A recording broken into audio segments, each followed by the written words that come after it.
அனைவருக்கும் கோபிநாத்தின் அன்பு வணக்கங்கள் நண்பர்களே. நம்ம வீட்டில் குலதெய்வத்தினுடைய அருள் பூரணமாக இருக்குது அப்படின்னு உணர்ந்துக்க சில அறிகுறிகளை வச்சு நம்ம தெரிஞ்சுக்கலாம். அதில் முதலில் சொல்ல வேண்டும் என்றால், நம்ம மனசு அப்படிங்கிறது ரொம்ப மகிழ்ச்சியாக இருக்கும். எந்தவித கஷ்டம் வந்தாலும் கவலை வந்தாலும் அதை ஒரு பொருட்படுத்தாமல் கடந்து போயிடலாம் அப்படிங்கிற நம்பிக்கை ஒரு மனுஷனுக்குள்ளே வருது அப்படின்னாவே அவனோட நம்மளது குலதெய்வம் நீங்காமல் இருக்கிறார்கள் அப்படிங்கிறத தெளிவாக புரிஞ்சுக்கலாம். வீட்டில் அதுலேயும் குறிப்பாக பார்த்தீங்க அப்படின்னா, பூஜை அறையில் எப்போதுமே ஒரு நறுமணம் வீசிக்கொண்டே இருக்கும். நீங்கள் யோசிச்சு பாருங்கள், அப்படி நறுமணப் பொருள் எதுவுமே இல்லாத சமயத்திலுமே கூட திடீரென்று ஒரு மனமானது வீச ஆரம்பிக்கும். அந்த மாதிரியெல்லாம் நமக்கு ஒரு அனுபவம் ஏற்படுகிறது. அப்படிங்கும் போது அதெல்லாம் இறைவனை உணர்த்துகின்ற அல்லது அருள் பெரும் ஆற்றலை உணர்த்துகின்ற விஷயமாகவே நாம் அந்த இடத்துல கருதலாம். வீட்டில் பள்ளி தொடர்ந்து சத்தமிட்டு கொண்டிருக்கும். சில பேர்த்து வீட்டில் பள்ளி இருந்தாலுமே அது ஒலி எழுப்புவதில்லை. ஆனால் அந்த ஒலி எழுப்புவது அப்படிங்கிறது ரொம்ப நல்ல விஷயமா பெரும்பாலுமான பெரியவர்கள் குறிப்பிடுவாங்க. நாமே அறியாமல் நம்மளுடைய தெய்வத்துடைய பெயரை அடிக்கடி சொல்லிக்கிட்டு இருப்போம்.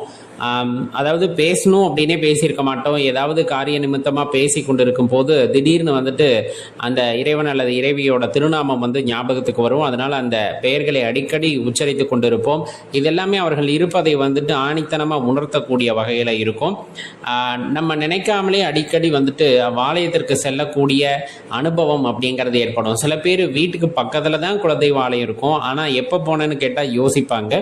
அந்த மாதிரி இல்லாமல் அடிக்கடி அந்த ஆலயத்திற்கு போகக்கூடிய ஒரு வாய்ப்பு அப்படிங்கிறது ஒருத்தருக்கு கிடைக்குது. அப்படிங்கும் போது அது அந்த இறைவனுடைய அருளை பூரணமாக பெற்றவங்களுக்கு மட்டுமே கிடைக்கக்கூடியது அப்படிங்கிறத தெரிஞ்சுக்கலாம். அதே போல் அங்கே செய்கின்ற சேவை, நம்ம ஆலயத்துக்கு போகிறோம் வர்றோம் அப்படிங்கிறது வேற, அங்கே இருக்கக்கூடிய சின்ன சின்ன சேவைகளை செய்வதற்கான வாய்ப்பு கிடைக்குது. அப்படிங்கும் போதும் கண்டிப்பாக நம்ம தெரிஞ்சுக்கலாம். இப்போ பூ கட்டிக்கிட்டு இருக்காங்க, அதில் நம்மளும் போய் பங்கெடுக்கிறோம். அங்கே பிரசாதம் செஞ்சுக்கிட்டு இருக்காங்க, அதில் நாமும் பங்கெடுக்கின்றோம். அப்படிங்கும் போதெல்லாம் அதெல்லாம் ஒரு பெரிய பாக்கியமாகவே கருதப்படுவது தான். சில பேர்த்துக்கு கனவுல உணர்த்துவாங்க. தன்னோட இருப்பையும் சரி, அடுத்து என்ன நடக்க போகுது அப்படிங்கிற சில விஷயங்களையும் சரி கனவின் மூலமாக உணர்த்துவார்கள். சில பேருக்கு அசரீரி வழியாக, அதாவது ஒரு ஒளி வடிவமாக அவர்களுடைய இருப்பை உணர்த்துவாங்க. சில பேர் சொல்ல கேள்விப்பட்டதும் உண்டு, ஒரு ஒளி போல, ஒரு உருவம் போல அடியேன் பார்த்திருக்கின்றேன் அப்படின்னு சொல்லியிருப்பதெல்லாம் கேட்டிருக்கோம். அப்படிங்கும் போது அந்த வகையில் அவர்களுடைய இருப்பை உணர்த்துவார்கள். ஆலயத்துக்கு போகிறோம், சாமி கும்பிட்டுக்கிட்டு இருக்கோம், திடீர்னு மலர்கள் கீழே உதிர்ந்து விழுவது, அதே போல் நம்மளுக்கு தேவக்கனியான எலுமிச்சம்பனி கொடுக்கப்படுவது, இந்த மாதிரி சில விஷயங்களை வச்சு இறைவன் நம்முடனே இருக்கிறார் அப்படிங்கிறதையும் உணர்ந்து கொள்ளலாம். நமக்கு சில விடை தெரியாத கேள்விகள் மனதுக்குள்ளே இருக்கும். அந்த கேள்விகளுக்கெல்லாம் விடை எப்பொழுது கிடைக்கும் என்று கேட்டாலும், இந்த உலகத்திலே ரொம்ப உன்னதமான நிலை யாது அப்படின்னு கேட்டாலும் ஒரே விடைதான் அங்கு இருக்கும் என்றால் அது மௌனம் அப்படிங்கிறது. ரொம்ப சாதாரணமாக கடந்து போயிடாதீங்க. மௌனம் அப்படிங்கிறது பல விடையில்லாத கேள்விகளுக்கு விடையளிக்கக்கூடியது அப்படிங்கிறத தெளிவாக தெரிஞ்சுக்கணும். மௌனம் அப்படிங்கிறது நிதானத்தை கொடுக்கக்கூடியது அப்படிங்கிறதையும் நம்ம உணர்ந்திருப்போம். மௌனம் அப்படிங்கிறது கோபத்தை போக்கக்கூடியது அப்படிங்கிறதையும் தெரிஞ்சிருப்போம். அதனால தான் பெரும்பாலுமான ஞானியர்கள் வாய்மூடி மௌனியாக இருந்திருக்கிறார்கள். அப்படின்னா அதை நாம் உணர்ந்து கொள்ள வேண்டும், அதற்கு இருக்கக்கூடிய ஆற்றலை பற்றி. இந்த மௌனம் அப்படிங்கிறது நம்ம உடலுக்கு திருப்பியும் அந்த உயிர் சக்தியை புத்துணர்வு பெற செய்யும் அப்படின்னா மாற்று கருத்தே இல்லை. தொடர்ந்து பேசிக்கிட்டு இருக்கோம், நிறைய உயிர் சக்தியை வீணாக்கி கொண்டு இருக்கின்றோம். அப்படிங்கும் போது ஒரு நாளைக்கு நம்ம பேசாமல் இருக்கோம் அப்படின்னா செலவாகாத அந்த சக்தி அப்படிங்கிறது சேமிக்கப்பட்ட சக்தி அப்படிங்கிறத நம்ம கருத்தில் கொள்ள வேண்டும். அதனால தான் முடிஞ்ச அளவுக்கு ஒரு நாளாவது பேசாமல் இருங்க அப்படின்னு சொன்னது. ஒரு 24 மணி நேரம் தொடர்ந்து பேசாமல் மௌன விரதம் இருங்க அப்படின்னு சொல்கிறது. மௌன விரதம்னா நம்ம மட்டும் பேசாமல் இருக்கிறதா அப்படின்னு கேட்டால் கண்டிப்பாக அதனுடன் மனமும் பேசாமல் இருக்க வேண்டும். ஆனால் அதெல்லாம் ரொம்ப பெரிய நிலை, அது எட்டுவதற்கெல்லாம் பல காலங்கள் ஆகும். இருந்தாலும் முடிந்தளவுக்கு மௌனமாக இருக்கும் பொழுது மனதையும் அலைப்பாயாமல் கொஞ்சம் கட்டுக்குள்ளே நம்ம வச்சுருக்கோம். அப்படிங்கும் போது அது அந்த உயிர் சக்தியை சேமிப்பதற்கு உதவும் அப்படிங்கிறத தெரிஞ்சுக்கணும். இதை முறையாக நம்ம கடைபிடித்து வந்தோம் அப்படின்னாலே வாழ்க்கையில் பெரும்பாலுமான துன்பங்கள், ஏமாற்றங்கள், கஷ்டங்கள் இவை யாவும் நம்மிடம் நெருங்கவே நெருங்காது அப்படிங்கிறது தான் இதில் புதைந்திருக்கக்கூடிய ரகசியம் அப்படிங்கிறதையும் தெரிஞ்சுக்குங்க. இந்த மாவிலை தோரணம் கட்டுறோம் இல்லையா, வீட்டில் நல்ல நிகழ்வுகள் போது மாவிலை தோரணங்கள் கட்டுவது வழக்கம். அதில் ஏன் கட்டணும், எப்பையெல்லாம் கட்டணும் அப்படிங்கிற விஷயத்த ரொம்ப பொறுமையாக கேளுங்க. கண்டிப்பாக பயனுள்ளதாக இருக்கும். நம்ம வீடியோவை லைக் பண்ணிவிட்டு உங்கள் நண்பர்களோட மறக்காமல் பகிர்ந்துக்குங்க. அனைவரும் பலனடையட்டும் அப்படிங்கிறதுக்கு தான் கேட்டுக்கொள்கின்றோம். நல்ல நிகழ்வுகளின் போது மட்டும் கட்டக்கூடியதா இந்த மாவிலை தோரணம்னா கிடையாது. தொடர்ந்து வெள்ளி அல்லது செவ்வாய்க்கிழமைகளிலே மாற்றி கொண்டிருக்க வேண்டும் அப்படிங்கிறத தான் இந்த இடத்துல சொல்லிக்கொள்வது. மாவிலையே கிடைக்க மாட்டேங்குது, இதை தொடர்ந்து வெள்ளிக்கிழமை செவ்வாய்க்கிழமை மாற்ற முடியுமானா குறைந்தது வாரத்திற்கு ஒரு முறையாவது ஏதேனும் ஒரு வெள்ளிக்கிழமையை தேர்ந்தெடுத்துக்குங்க அல்லது செவ்வாய்க்கிழமையை தேர்ந்தெடுத்துக்குங்க. அந்த நேரத்திலாவது மாவிலை தோரணத்தை தொடர்ந்து மாற்றி கொண்டிருங்கள். இல்லை எங்களால் அவ்வளவும் முடியலைன்னா மாதம் ஒரு முறையாவது மாற்றி விடுங்கள். ஏன்னா வீட்டில் சுபகாரியங்கள் நடக்கும்போது மட்டும் மாற்றி மாற்றி பழக்கப்பட்டுட்டு நமக்கு இது கொஞ்சம் வித்தியாசமாக இருந்தாலும் செய்ய வேண்டிய விஷயமாதலால் நாம் குறிப்பிட்டு இந்த இடத்துல தெரிவித்துக் கொள்கின்றோம். நல்ல விஷயங்கள் நடக்கும்போது மங்களகரமாக மாவிலை தோரணம் இருப்பது வாஸ்தவம்தான். இது செவ்வாய் மற்றும் வெள்ளிக்கிழமைகளிலே நீங்கள் நிலைவாசல் பூஜை அப்படிங்கிறது செய்யணும். அப்படி செய்யறதுக்கு முன்னாடி நிலவை துடைத்து விட்டு தலைவாசலை நல்லா துடைச்சிட்டு மேலே மாவிலை தோரணம் கட்டணும். அது எப்படி கட்டணும் அப்படின்னா, பருத்தி நூல் இருக்கு இல்லையா, பருத்தி நூல், அந்த பருத்தி நூலை நல்லா எடுத்து அதில் மஞ்சள் நல்லா தடவி மஞ்சள் கயிறாக மாற்றி நல்ல கனமாக மாற்றி அதன் பின்பு நல்ல கழுவிட்டு மாவிலைகளை நல்ல கழுவிட்டு அந்த மாவிலைகளை ஒவ்வொன்றாக கோர்க்க வேண்டும். கோர்த்து அதை நிலைவாசலிலே கட்டும் பொழுது வீட்டுக்குள்ளே வருகின்ற எதிர்மறை சக்திகளை அது தடுத்து நிறுத்தும். முதலில் தெரிந்து கொள்ள வேண்டிய விஷயம், மாசுக்கள் வீட்டுக்குள் வராமல் தடுத்து நிறுத்தும். மாசுனா அந்த நுண்கிருமிகள் மாதிரி தூசி இதெல்லாம் இருக்கு இல்லையா, அதெல்லாம் உள்ளே வராமல் தடுத்து நிறுத்தக்கூடிய ஆற்றல் படைத்தது அப்படின்னு நம்ம உறுதியாக சொல்லலாம். இப்போ இந்த மாவிலை தோரணத்தை தொடர்ந்து பயன்படுத்துவதன் மூலமாக நீங்கள் நிலைவாசல் பூஜை செய்துவிட்டு இந்த மாவிலை தோரணத்தை தொடர்ந்து மாற்றிக்கொண்டே இருக்கிறீர்கள் போது வீடு பார்த்திங்கன்னா ஒரு புத்துணர்ச்சியாக இருக்கும். இதை நீங்கள் கண்கூட உணர முடியும். இன்னும் கொஞ்சம் முடிஞ்சதுன்னா நிலைவாசல் பூஜையின் போது நிலைவாசலுக்கு நல்ல வாசனையான மலர்களை வாங்கி சாற்றுங்கள். வாசனையான மலர் வீட்டு வாசலில் இருக்கணும். நீங்கள் உள்ளே போகும்போதே மனமானது அப்படியே அமைதியாகிடும். வீட்டுக்குள்ளே போகும்போது அந்த வாசத்தோடு போகும்போது எவ்வளவு கோபமாக போனாலும் மனம் அமைதியாகிவிடும். எவ்வளவு எதிர்மறை ஆற்றலுடன் ஒருத்தர் வந்தாலும் இந்த இடத்திற்கு மேலே அந்த எதிர்மறை ஆற்றலானது வீட்டுக்குள் வராது. தீய சக்திகள் வீட்டுக்குள்ளே வந்து அண்டாது. வீடு சுத்தமாக இருக்குது, நிலைவாசல் சுத்தமாக இருக்குது, மாவிலை தோரணம் கட்டியிருக்கோம் அப்படிங்கும்போது எதிர்மறை சக்திகளோ தீய சக்திகளோ வீட்டிற்குள் வரவே வராது அப்படிங்கிறத தெளிவாக தெரிஞ்சுக்கணும். எப்போயெல்லாம் மாற்றணும் நம்ம தொடர்ந்து சொல்லிட்டோம். செவ்வாய் வெள்ளிக்கிழமையில் தொடர்ந்து மாற்றி கொண்டிருங்க. என்னால் தொடர்ந்து எல்லா செவ்வாய் வெள்ளியும் மாற்ற முடியாதுன்னா வாரத்திற்கு ஒரு நாள் வெள்ளிக்கிழமை அப்படின்னா மாற்றி பழக்கப்படுத்தி கொள்ளுங்கள். அதுவும் முடியலையா மாதத்திற்கு ஒரு முறையாவது கட்டாயமாக மாற்றிடுங்க. கட்டாயமாக மாற்றிடுங்க. நம்ம தை மாதத்துக்கு மாற்றி பழக்கமாயிடுச்சு.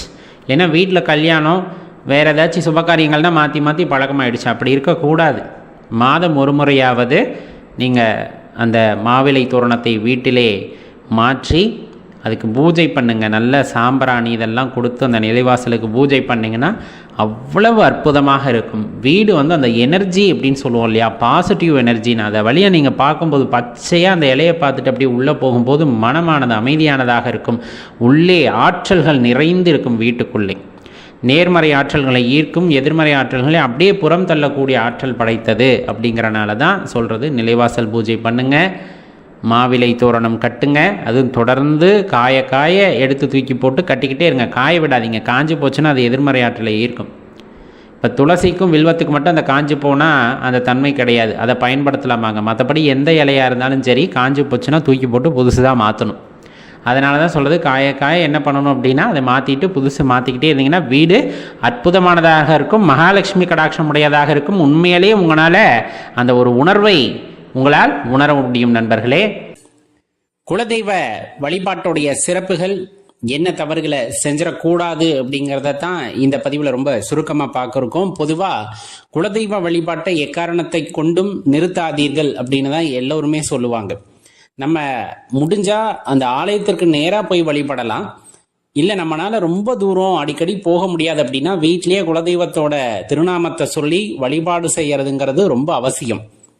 இப்போ நம்ம வீட்டில் நம்ம பெரியவங்க தாத்தாவோ பாட்டியோ மறைந்து விடுகிறார்கள் அப்படின்னா அவர்களிடமும் நாம் வழிபடுவோம். அவர்கள் ஆத்மா மூலமாக நமக்கு நல்லது நடக்கணும் அப்படிங்கிறதுக்காக வழிபாடு செய்வோம். அது வீட்டு தெய்வம் அப்படின்னு சொல்லுவாங்க. சில வீட்டில் கன்னி தெய்வம் அப்படின்னு சொல்லுவாங்க. இன்னும் கொஞ்சம் மேலே போகிறோம் அப்படிங்கும் போது நம்ம குலம் தலைப்பதற்கு காரணமாக இருந்த அல்லது அந்த குலத்தை பாதுகாத்து வரக்கூடிய தெய்வத்தை நம் குலதெய்வம் அப்படின்னு சொல்லுவோம். அது சில நேரங்களில் நம்ம முன்னோர்களாக இருப்பாங்க, சில நேரங்களில் பார்த்தா நம்ம குடிப்பாட்டு தெய்வம் அப்படின்னு சொல்லுவாங்க. ஒரு தெய்வத்தை வழிபட்டதற்கு பிறகு அந்த தாத்தாவுக்கு வந்துட்டு என்னன்னா குழந்தை வரம் கிடைச்சிருக்கும், அந்த குலம் வாழையடி வாழையா தலைச்சு வந்திருக்கும். அதனால அவங்கள வழிபாடு செய்யக்கூடிய அந்த உரிமையை நாம் பெற்றிருப்போம். அவர்களை எல்லாம் குலதெய்வமாக இன்னும் நிறைய பொருள் அதற்கு சொல்லப்படும். எது எவ்வாறு இருந்தாலும் குலதெய்வ வழிபாட்டை மட்டும் எப்பவும் கைவிடக்கூடாது அப்படின்னு நம்ம பெரியவங்க நமக்கு சொல்லி தந்திருப்பாங்க. இப்போ ஆரம்ப காலகட்டத்தில் இந்த குலதெய்வ வழிபாடு அப்படிங்கிறது நமக்கு எப்படி போதிக்கப்பட்டிருக்குன்னா ஒரு குடும்பம் மாதிரி, இந்த குடும்பத்தில் இருக்கிற எல்லாத்துக்குமான தெய்வம் அப்படின்ட்டு. அப்போ அந்த குடும்பத்தில் ஏற்படுகின்ற கஷ்டங்களாக இருக்கட்டும், துன்பங்களாக இருக்கட்டும், எல்லாத்தையும் போக்குகின்ற பொறுப்பு யாருக்கு இருக்குது அப்படின்னா அந்த குலதெய்வத்துக்கு உண்டு அப்படிங்கிறது நமக்கு தெரிஞ்சது. அதனால நம்ம போய் அம்மாட்டையோ அல்லது ஐயன்ட்டையோ போய் முறையீடு செய்கிறோம், என்னால் இந்த கஷ்டத்தை தாங்க முடியல தீர்த்து கொடுங்க அப்படிங்கும் போது கண்டிப்பாக அவர்களால் இயன்ற அளவு நம்மளை அந்த கஷ்டத்திலிருந்து வெளியே கொண்டு வருவதற்கு அதற்கான வழியை ஏற்படுத்தி தருவார்கள். அது அனுபவபூர்வமாக நிறைய பேர் உணர்ந்திருப்போம். குலதெய்வத்தை நினைச்சிட்டு நம்ம ஒரு காரியத்துக்கு போறோம் அப்படின்னா பெரும்பாலும் அந்த காரியம் தோல்வியில் முடியாது. நீங்க முயற்சி செஞ்சு பாருங்களேன். நீங்க ஒரு காரியமா போகணும், நல்ல காரியம், பிறருக்கு துன்பம் நினைக்கக்கூடாது. குலதெய்வமாக இருந்தாலும் பிறருக்கு துன்பம் நினைக்கக்கூடிய காரியத்தை நீங்கள் மனதில் நினைத்து கொண்டு அவர்களிடம் விண்ணப்பம் செய்தால் அது நடக்காது. தெளிவா தெரிஞ்சுக்குங்க. ஏன்னா எந்த தெய்வமும் பிறரை துன்படுத்துவது அப்படிங்கிறது தவறு அப்படிங்கிறதுல இருக்கக்கூடிய கோட்பாடு அவர்களுக்குமே. அப்ப நமக்கு நல்லது, நம்ம குடும்பத்துக்கு இது நல்லது, பிறரை பாதிக்காது அப்படிங்கிற ஒரு காரியத்தில் நம்ம இறங்க போகிறோம் அப்படிங்கும் போது குலதெய்வ ஆலயத்திற்கு போய் ஒரு விளக்கேற்றி சாமி கும்பிட்டுட்டு அதுக்கப்புறம் அந்த காரியத்தை தொடங்கினீங்க அப்படின்னா கண்டிப்பாக அந்த வழிபாடு அப்படிங்கிறது உங்களுக்கு கை கொடுக்கும், அந்த காரியம் சித்தி அடையும். இல்லை ஆலயத்துக்கு போக முடியல வீட்டில் அப்படிங்கும்போது ஒரு அகல் விளக்கு ஏற்றி அந்த அகல் விளக்கு ஜுவாலையில் அம்மா நீங்கள் ஆவாகனமாகணும் அப்படின்னு வேண்டுதல் வச்சுக்கிட்டு ஆவாகனமான மாதிரி நம்ம பாவனை செய்துவிட்டு பிறகு வேண்டுதலை வைத்துக் கொள்ளும் பொழுதும் அது நிறைவேறும். பொதுவாக இந்த மாதிரி காரியங்கள் நிறைவேறிடுச்சு அப்படின்னா குலதெய்வ ஆலயத்திற்கு போய் அவ்வாலயத்தில் இருக்கக்கூடிய நபர்களுக்கு நம்மால் முடிஞ்ச அன்னதானம் செய்யலாம், ஆலயத்திற்கு எண்ணெய் வாங்கி கொடுக்கலாம். இந்த மாதிரி வேண்டுதல்களே போதுமானது. அதுவுமே தேவையில்லை. ஏன்னா அன்பு பரிமாற்றம் தான் நடக்க போறது எல்லாமே. தன் குழந்தை நல்லா இருக்கணும்னு அம்மா செய்யும் போது பிரதிபலன் எதிர்பார்ப்பாங்களா அப்படின்னா கிடையாது. அதே போலதான் குலதெய்வமும். இருந்தாலும் அந்த ஆலயத்தில் இருக்கக்கூடிய ஒரு 10 பேரோட பசியை போக்குறோம் அப்படின்னா அம்மா இன்னும் சந்தோஷமாவாங்க, ஐயனும் ரொம்ப சந்தோஷமாவாங்க. அப்ப அதை தான் அவங்க எதிர்பார்க்கிறதுமே. தன்னுடைய குழந்தை மனிதாபிமானத்தோடு இருக்கிறார்கள் அப்படிங்கும் போது அவர்கள் இன்னும் ரொம்ப சந்தோஷமா இருப்பாங்க. இதுல நிறைய விஷயங்கள் சொல்லப்படும் இல்லையா? அப்போ ஆலயத்துக்கு போய் விளக்கேற்றுறோம் அப்படின்னா பெண் தெய்வமா இருந்தால் நெய்யில் விளக்கேற்றலாம், ஆண் தெய்வமா இருந்தால் நல்லெண்ணெயில் ஏற்றலாம். குலதெய்வம் பெண் தெய்வமாக இருக்கின்ற பட்சத்தில் பௌர்ணமியில போய் வழிபாடு செய்யறது ரொம்ப சிறப்பு. ஆண் தெய்வமாக இருக்கும் போது அமாவாசையில வழிபடுறது சிறப்பு. எந்த நாளாக இருந்தாலும் சிறப்பு. இருந்தாலும் அந்த நாள் அப்படிங்கிறது அவங்களுக்கு ரொம்ப ரொம்ப ஒரு ஆனந்தமாக இருக்கக்கூடிய அல்லது என்ன அது சொல்வதற்கே வார்த்தை இல்லை, அப்படி ஒரு எனர்ஜி அந்த இடத்துல உங்களால உணர முடியும். அதனால எந்த நாள் போனாலும் குறிப்பா அமாவாசை பௌர்ணமி தினங்கள்ல நீங்க போய் வழிபடுறீங்கன்னா அதனுடைய ஆற்றலை நம்மால் உணர முடியும். ஒண்ணு. இன்னொன்னு, பெரியவர்கள் அதுக்கு ஒரு வழிமுறையை வகுத்து வைத்திருப்பார்கள். அந்த வழிமுறையிலே செல்ல வேண்டும் அப்படின்னா முடிந்த மட்டில் அந்த வழிமுறையிலே செல்வதுதான் சிறப்பு. அது காலம் காலமா அப்படியே ஒரே வழிமுறை இருக்கு அப்படின்னா அதை பின்பற்றி போகணும். இல்லை எங்க குலதெய்வமே இப்பதான் தெரிஞ்சது, அதுக்கான வழிமுறை தெரியல அப்படின்னா நம்ம மனசுக்கு எந்த வழிமுறை தோன்றுகிறதோ சரியாக அல்லது இறைவன் சில நேரங்களிலே நம்ம கனவுகளில் வந்து உணர்த்துவாங்க, இந்த மாதிரி வழிமுறை தேவை அப்படின்ட்டு. ஏதேனும் ஒரு நபர் மூலமா நமக்கு தெரிவிப்பாங்க. அந்த வழிமுறையை பின்பற்றி போவதும் சால சிறந்ததாக இருக்கும். இதுல அடியேன் குறிப்பிட்டு சொல்ல வேண்டும் என்றால் ஒரு விஷயம், சில பேர் வந்து ஞானத்தை பெறுவதற்கு அல்லது சித்தர்கள் எல்லாம் பார்த்தீங்க அப்படின்னா அந்த 18 சித்துகள் வந்து கை கூடணும் அப்படிங்கும் போது அஷ்டமா சித்துக்கள் கை கூடணும் அப்படிங்கிறப்ப எல்லாம் அவங்க குலதெய்வத்தை வேண்டி அதன் பிறகு அந்த தியானத்தில் இந்த மாதிரி ஈடுபட்டார்கள், அவர்களுக்கு சித்தியானது அப்படிங்கிற விஷயங்களும் நம்மால் கேட்க முடியும் அந்த சித்தர்களுடைய வரலாறுகள்ல இருந்து.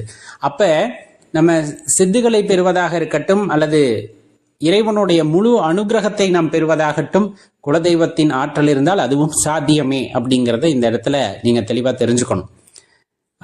ரொம்ப முக்கியமா ஒரு விஷயம், சில பேர் இந்த குலதெய்வ வசியம் அப்படிங்கிற வார்த்தையை ரொம்ப எளிமையா பயன்படுத்திடுவாங்க. ஏதாவது பொருளை கொண்டு வசியம் செய்து தருகின்றோம், வீட்டில் வச்சுக்குங்க அப்படின்ட்டு நிறைய பேர் வந்து சொல்லுவாங்க. அடியனுடைய விண்ணப்பம் என்னன்னா, பெரும்பாலும் தாந்திரீகத்திற்கு செல்ல வேண்டாம்.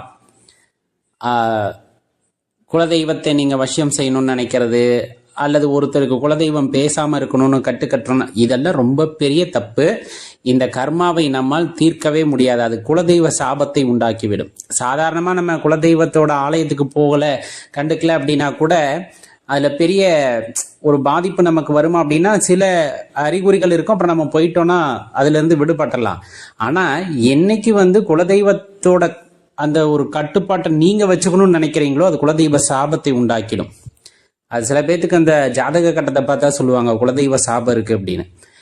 அது நம்புறது நம்பாது அவங்க விஷயம். இருந்தாலும் அந்த மாதிரி தவறுகளை மட்டும் என்னைக்கும் செஞ்சிடாதீங்க. குலதெய்வ விஷயம் பண்றோம் அல்லது கட்டுறோம் அப்படின்ட்டு குலதெய்வத்தோட ஆற்றலை நீங்க சோதிச்சு பார்க்க நினைச்சீங்கன்னா அது பல விபரீதமான விளைவுகளை சில நேரத்துல உண்டாக்கிறோம். அந்த மாதிரி தவறுகளை எப்பொழுதுமே செஞ்சிடாதீங்க. ஆனா குலதெய்வம் நம்ம வீட்டுல இருக்கணும்னு ஆசைப்படுறோம், வசியம் பண்ணணும்னா நீங்க பொருட்களை வச்செல்லாம் வசியம் பண்ண வேண்டாம்.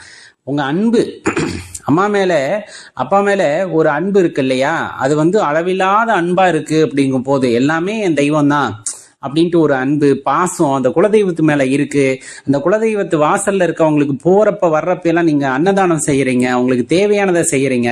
உங்க குலத்துல பிறந்து ரொம்ப கஷ்டப்படக்கூடியவங்களுக்கு நீங்க கை கொடுக்குறீங்க, அவங்களோட படிப்புக்கு உதவுறீங்க, அவங்க மருத்துவ செலவுக்கு உதவுறீங்க. இந்த மாதிரி பல விஷயங்கள் இருக்கு இல்லையா, அதை செய்யும் போது இயற்கையாவே அந்த குலதெய்வம் வந்து உங்களுக்கு அனுகிரகம் புரிவாங்க. இதுக்காக அந்த தவறான பாதைகளை மாந்திரீகம் தாந்திரீகம் தயவு செஞ்சு போயிடாதீங்க. அது பெரிய பெரிய விளைவுகளை உண்டாக்கும். அதை நம்மளால சமாளிக்க முடியாது. நம்மளால முடியுதுன்னா கூட நம்மளுடைய எதிர்கால தலைமுறைகளுக்கு அந்த சக்தி இல்லாம போயிடும். அவங்க கஷ்டப்படுறத பார்க்க வேண்டிய சூழ்நிலை நமக்கு வந்துடும். அந்த தப்பை செஞ்சிடாதீங்க. குலதெய்வம் வந்து நம்ம வீட்டுக்கு வரணும், நம்மளோட இருக்கணும் அப்படின்னா இயற்கையா நம்ம செய்ய வேண்டியது தான தர்மங்கள். அந்த வாசல்ல வச்சு நிறைய செய்யுங்க. குலதெய்வத்தோட பெயரை சொல்லி வர்றவங்க போறவங்க யாரா இருந்தாலும் சரி அவங்களுக்கு வயிறார சாப்பாடு போடுங்க. அதே போல அந்த குளத்துல பிறந்தவங்க இல்ல அந்த குளத்திலேயே பிறக்கலைன்னா கூட ரொம்ப கஷ்டப்படுறாங்க நம்ம கண்ணுக்கு முன்னாடி அப்படின்னா நம்ம சாமி பேரை சொல்லிட்டு அவங்களுக்கு உதவி செய்யுங்க. அந்த புண்ணியத்தை நம்ம எடுத்துக்க வேண்டாம். கடவுளோட பெயரை என் குலதெய்வத்து பேரை சொல்லிட்டு அவங்களுக்கு நம்ம செய்யும் போது அந்த குலதெய்வத்தோட அனுகிரகத்தை முழுமையா நீங்க பெறுவதை உணர முடியும். பக்கத்துல இருந்து பேசுவாங்க. எப்படி பேசுவாங்க? பக்கத்துல கூட இருந்துட்டு பேசுவாங்க. போற வர்றப்பெல்லாம் காவலா இருந்துகிட்டு பேசுவாங்க, காவல் தெய்வம் மாதிரி. அவ்வளவு ஒரு பக்கபலமா இருக்கக்கூடிய ஆற்றல் வந்து அந்த குலதெய்வத்திற்கு உண்டு அப்படிங்கிறத நிறைய பேர் சொல்லியும் நம்ம உணர்ந்துமே கேட்டிருப்போம். அடியேன் திரும்ப சொல்றது, அந்த ஆன்மீக பாதையில நம்மை உணர்ந்து கொள்ள வேண்டும், சித்துக்களை பற்றி தெரிந்து கொள்ள வேண்டும். இப்படிங்கும் போதும் அதுக்கு குலதெய்வத்தினுடைய அருள் இருக்கு அப்படின்னா கண்டிப்பா நம்ம மனசு ஒரு நிலைப்படுத்தி அதுல செல்ல வைப்பார்கள் அவர்களால். அது முடியும் அப்படிங்கறத தெரிஞ்சுக்கணும். ஒரே ஒரு விஷயம் தான் அடியன் எப்பவும் சொல்றது, இறைவன் ஒருவர் தான், இறைவன் ஒருவர் தான். அது பேராற்றல், பேரானந்த நிலை, இந்த மாதிரி பல வார்த்தைகள் அதுல சொல்லிட்டு போனாலும் நமக்கு இங்க இருக்கக்கூடிய ஆற்றல்கள் இருக்குல்லவா, நம்மால உணர்ந்து கொள்ளக்கூடிய ஆற்றல்கள்ல வீட்டு தெய்வம், கன்னி தெய்வம், குலதெய்வம் இது எல்லாமே நம்மை காக்கக்கூடியவர்கள் தான், இல்லை என்று சொல்லவில்லை. ஆனால் அதையும் தாண்டி ஒரு பேரானந்த நிலை இருக்கல்லவா, அந்த பேரானந்த நிலையை அடைய வேண்டும் என்றால் உங்களுடைய குலதெய்வத்தின் அருளும் பூரணமாக உங்களுக்கு இருக்க வேண்டும்.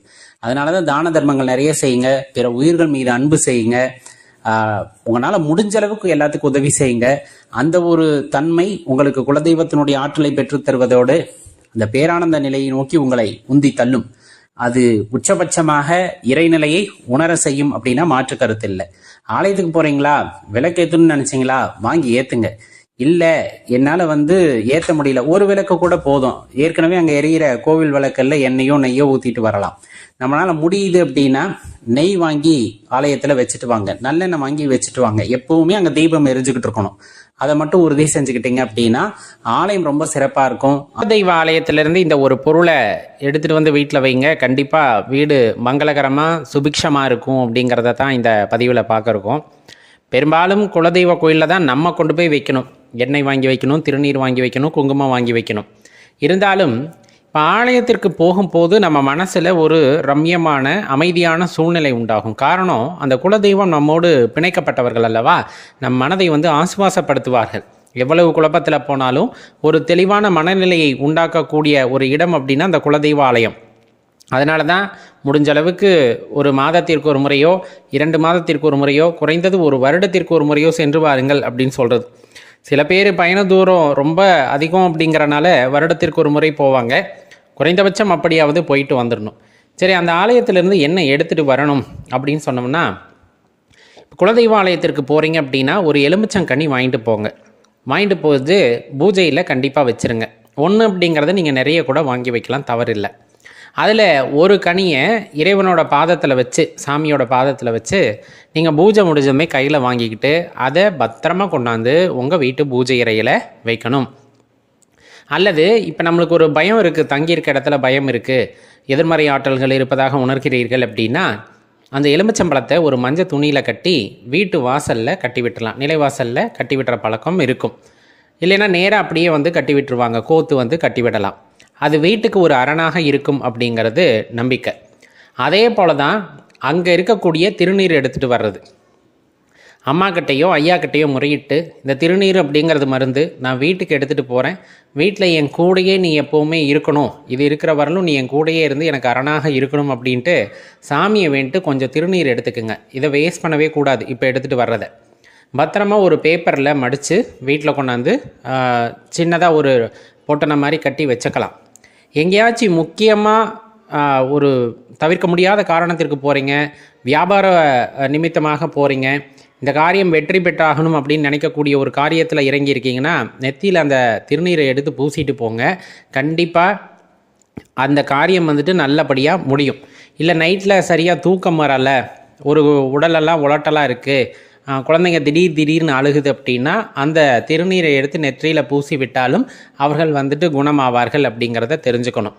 இதெல்லாம் மன ரீதியானது தான். இப்போ ஒரு விஷயம், நமக்கு துணை யாருமே இல்லை, ஒத்தையில் இருட்டில் நடந்து போகும்போது கொஞ்சம் பயமாக இருக்கும்.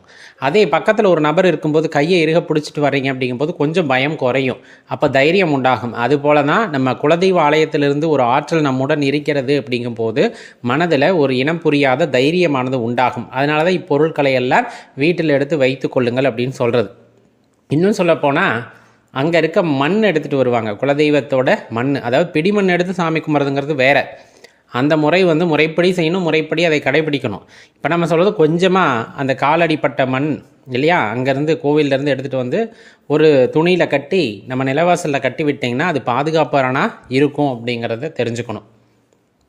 இப்போ இதை கலட்டி நீங்கள் பாட்டுக்கு அங்கங்கே தூக்கி போட்டுறக்கூடாது. ஒருவேளை நீங்கள் அது ரொம்ப துணி வீணாக போயிடுச்சு, இது மாதிரி ஓட்டையாயிடுச்சு அப்படின்னா அங்கங்கே போடக்கூடாது. அது முறையாக நீரோட்டம் உள்ள பகுதிகளில் கரைச்சிடணும். இல்லைன்னா அந்த மண்ணை திருப்பி கொண்டு போய் எங்கே சேர்த்துடணும் அப்படின்னா அங்கே ஆலயத்தில் சேர்த்துடணும். இல்லை புது துணி மாற்றி அதே மண்ணை கட்டுறதுனால கட்டிக்கலாம். நல்லா தெரிஞ்சுக்குங்க. அப்போ இந்த 3 விஷயங்கள் ரொம்ப முக்கியம். எலுமிச்சம்பழம், விபூதி அல்லது குங்குமம், அதே போல் அந்த இடத்துல இருக்கக்கூடிய மண். இதை கொண்டாந்து வீட்டில் வச்சோம் அப்படின்னா நமக்கு பக்கபலமாக ஒரு ஆற்றல் இருப்பதை நம்மால் உணர முடியும். அது நம்மை வழிநடத்தி போகும், நம்மை மென்மேலும் உயர்த்தி செல்லும் அப்படின்னா அதில் மாற்று கருத்தே இல்லை. சில பேர் அந்த ஆலயங்களில் கொடுக்குற பூவை கொண்டாந்து வச்சுருப்பாங்க, அதை வீட்டு பூஜை அறையில் தான் வைக்கணுமே தவிர வண்டி வாகனங்களுக்கு போட்டு அந்த வண்டி வாகனங்கள்லேருந்து கீழே விழுந்து அதில் ரோட்டில் பல வண்டிகள் ஏறுவதற்கு அனுமதிக்கக்கூடாது. அங்கே வாங்கின பூவை கொண்டாந்து நேராக பூஜை அறையில் தான் வைக்கணும். அதுவும் வாடி வதங்கிறதுக்கு முன்னாடி முறையாக அப்புறப்படுத்துறதுனா நீர்நிலைகள்லையோ அல்லது செடி கொடிகள் இருக்குது அப்படின்னா அதை சுற்றி பறித்து அதுக்குள்ளே போட்டு மண்ணை போட்டு மூடிடலாம். அது வந்து அழுகி போகாமல், துர்நாற்றம் எடுக்காமல், எதிர்மறைகள் சக்திகளால் ஈர்க்கப்படாமல் அதை முறையாக அப்புறப்படுத்திடணும். நம்ம வீட்டில் இருக்கிறாங்க அப்படிங்கிறத ஒரு சில அறிகுறிகளை வைத்து தெரிந்து கொள்ளலாம். அது என்னன்னு பார்க்கலாம். அதுக்கு முன்னாடி குலதெய்வம் வீட்டில் நிரந்தரமாக இருக்கணும் அப்படின்னா சில விஷயத்த செய்யணும். அது என்னன்னு பார்க்கலாம். பூஜை அறையில் ஒரு சின்ன கண்ணாடி, முகம் பார்க்குற அளவுக்கான கண்ணாடி, அந்த கண்ணாடிக்கு முன்னாடி எப்போவுமே ஒரு தீபம் எரிஞ்சிக்கிட்டு இருக்க மாதிரி பார்த்துக்குங்க. அணையா தீபம் இல்லை, காலையில் மாலையில் விளக்கு ஏற்றுற மாதிரி ஏற்றினா கூட போதுமானது. காலையில் பிரம்ம முகூர்த்தத்தில் எந்திரிக்கிறோம் அப்படின்னா வீட்டு வாசலில் கண்டிப்பாக ஒரு 2 சூடமாவது வச்சு அந்த சூடத்தை ஏற்றி விட்டு பின்னர் அது குளிர்ந்ததுக்கப்புறம் தான் வீட்டில் வேலைகளை ஆரம்பிக்கணும். அது வீட்டில் வந்து குலதெய்வத்தோட இருப்பை எப்போவுமே உறுதி செய்து கொண்டு இருக்கும். குலதெய்வ ஆலயத்திலிருந்து திருநீர் எடுத்துக்கொண்டாந்து நிலைவாசலில் ஒரு முடிப்பாக கட்டி விட்டுறது அப்படிங்கிறது அது ஒரு அரணாக இருந்து பாதுகாத்து வரும். வாசலில் எப்போவுமே கோலம் இருக்கணும். கோலம் இருக்கிற இடத்துல தான் மகாலட்சுமியும் வாசம் செய்வாங்க. அதே போல் குலதெய்வமும் மகிழ்வாக இருப்பாங்க அப்படிங்கிறத தெரிஞ்சுக்குங்க. குலதெய்வத்தோட பாடல்கள் இருக்குது அப்படின்னா வீட்டில் எப்போவுமே வந்துட்டு பாடிக்கொண்டே இருப்பது போல் செய்து விட்டோமே ஆனால் வீட்டில் எப்போவுமே அந்த நேர்மறை அதிர்வு அப்படிங்கிறது இருந்துக்கிட்டே இருக்கும். சரி, இப்போ ஒருவேளை குலதெய்வம் வீட்டில் இருக்கிறத நான் உணர்ந்துக்கணும் அப்படின்னா நிறைய விதமான அறிகுறிகள் சொல்லப்படும். நம்ம சொல்கிறது ரொம்ப எளிமையான அறிகுறிகளை மட்டும்தான் நம்ம இப்போ சொல்ல போகிறோம். இப்போ சில குலதெய்வ ஆலயங்கள் எல்லாம் திருப்பணி நடக்கும் அல்லவா? அந்த திருப்பணி நடக்கிற நேரத்தில் அந்த திருப்பணியில் பங்கெடுத்து கொள்வதற்கான வாய்ப்பு அப்படிங்கிறது உங்களுக்கு அடிக்கடி கிடைக்கும். அப்படி கிடச்சதுனாவே தெரிஞ்சுக்கோங்க, குலதெய்வம் வந்து உங்கள் வீட்டில் மகிழ்ச்சியாக இருக்காங்கன்னு. அதுக்கு தகுந்த மாதிரி பொருளாதார சூழ்நிலைகளை உங்களுக்கு ஏற்படுத்தி தருவார்கள். உங்களை அங்கே செய்கிறதுக்கும் ஒரு வாய்ப்பை ஏற்படுத்தி தருவாங்க. அடிக்கடி குலதெய்வத்தோட பெயரை உச்சரிக்கிற மாதிரியான நிலைமை வரும். எப்போவுமே மங்களமாக வார்த்தைகளை பயன்படுத்துகள்னு சொல்லுவோம் இல்லையா? அந்த மாதிரி எந்த நேரத்திலும் பார்த்தீங்கன்னா அம்மனோட பேரவோ அல்லது ஐயாவோட பேரவோ நீங்கள் அடிக்கடி தொடர்ந்து பயன்படுத்துகிற மாதிரி சூழ்நிலைகள் உண்டாகும். எப்போவுமே நம்மை சுற்றி அவர்களுடைய நடமாட்டத்தை உணர முடியும். இப்போ நம்ம கண்ணை மூடி உட்காந்துருந்தாலும் அருகில் யாராச்சும் வந்து அமர்ந்தாங்கன்னா நம்மளால் உணர முடியும் இல்லையா? அந்த மாதிரி குலதெய்வம் வந்து நம்ம உடனே இருக்கிறார்கள், வீட்டில் இருக்கிறார்கள் அப்படிங்கும்போது அந்த ஸ்பரிசத்தை நம்மால் உணர முடியும். யாரோ நமது அருகில் நம் கையை பிடித்து கொண்டு வழி நடத்தி செல்கிறார்கள் அப்படிங்கிறத உணர முடியும். ஆன்றோர் சான்றோருடைய அந்த தொடர்பு அப்படிங்கிறது ரொம்ப அதிகமாகும். ஆன்மீகத்தில் உள்ளவர்களுடைய தொடர்பு அப்படிங்கிறது அந்த இடத்துல அதிகமாகுது. சில சூட்சமங்களை தெரிந்து கொள்வதற்கான வாய்ப்பு ஏற்படுகிறது. அப்படிங்கும் போதெல்லாம் வீட்டில் குலதெய்வம் நல்ல சந்தோஷமாக இருக்காங்க அப்படிங்கிறத தெரிஞ்சுக்கணும். சில வீட்டில் பார்த்திங்க அப்படின்னா பூஜை அறையிலேயாகட்டும் வீடுகள்லையாகட்டும் நல்ல மனம் வீசும். நம்ம பயன்படுத்தாத பொருட்களாக கூட இருக்கலாம். பூவெல்லாம் வந்து நம்ம அன்றைக்கி பயன்படுத்தியிருக்க மாட்டோம். திடீர்னு ஒரு பூவோட மனம் வீசலாம்.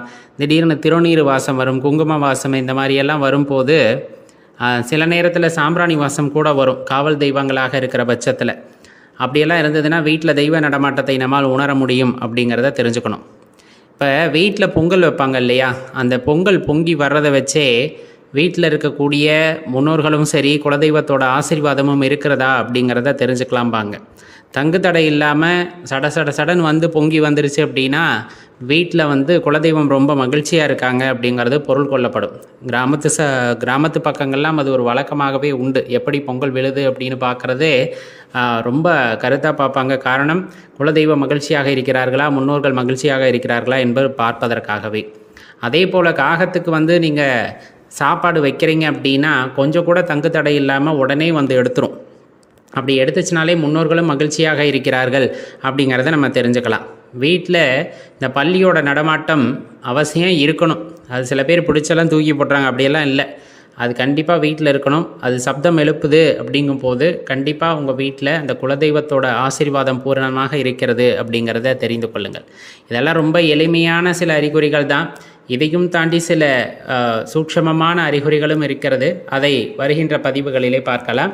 மறக்காமல் உங்கள் நண்பர்களோடையும் பகிர்ந்துக்குங்க. நன்றி, வணக்கம்.